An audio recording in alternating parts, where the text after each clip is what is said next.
Jeep key fobs typically use a CR2032 or CR2025 coin cell battery. To open the fob, locate the small indentation or slot on its edge, often near the key release button.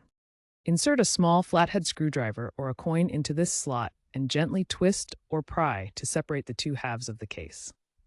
Once open, note the battery type and its orientation with the positive side up before removing it.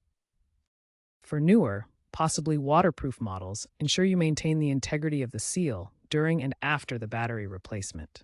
Be cautious of static electricity. Avoid using metal tools near the electronics if possible. After removing the old battery, insert the new CR2032 or CR2025 battery with the correct polarity, typically positive side up.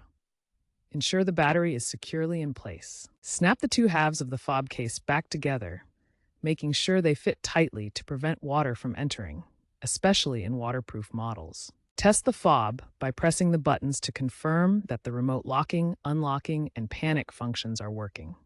If issues persist, double-check the battery orientation and ensure the battery is new and of good quality to avoid voltage mismatches. If you are still having issues, consult the dealership manual.